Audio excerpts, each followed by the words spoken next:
I'm Andrea Castelletti. I am a professor of natural resource management at Politecnico di Milano, which is one of the technical university in Italy. I'm leading a large group of researchers under the umbrella of the Environmental Intelligence Lab, and I'm here leading and coordinating the Climate Intelligence Project, CLINT.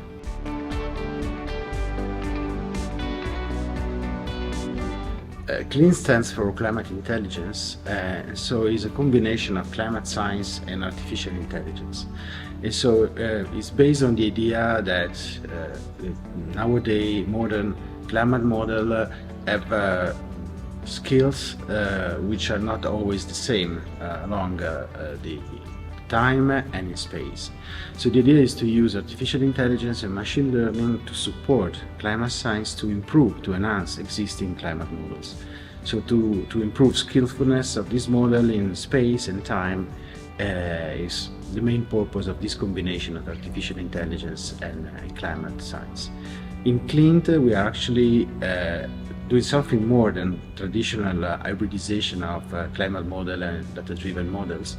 We are also evaluating the value of this AI-enhanced model in different applications. So we are not just simply looking at the accuracy of models, but we're also looking at the value for societies of these AI-enhanced models. So we're looking how much more energy you can produce if you are relying on these AI-enhanced models, food production, flood control. So we really look at indicators which are measuring the impact of this improvement on society.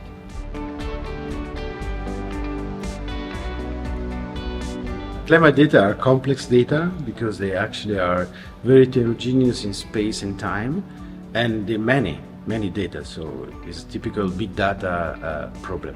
That's why artificial intelligence is able to provide tools, instruments to mine this very large amount of data in a way which is very effective, accounting for all the non-linearities, accounting for redundancy.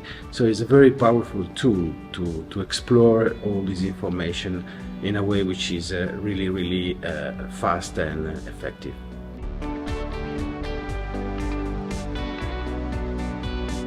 CLINT is targeting the continental European scale, so we will be working and exploring the added value of this AI-enhanced product in improving our ability of managing water and food and energy nexus at the European scale.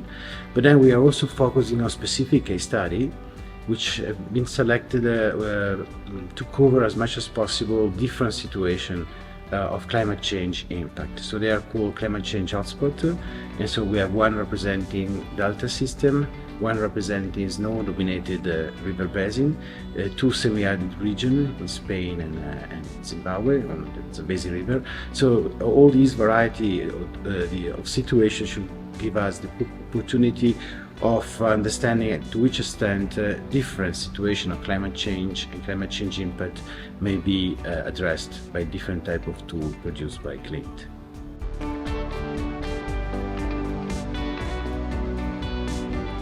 One important thing of CLINT and concept of CLINT, which is the reason why we have all these case study and demonstration site, is the idea of climate services. So it's the idea that we want to transform model outputs into services, so something which is useful for stakeholders and the society at the very end.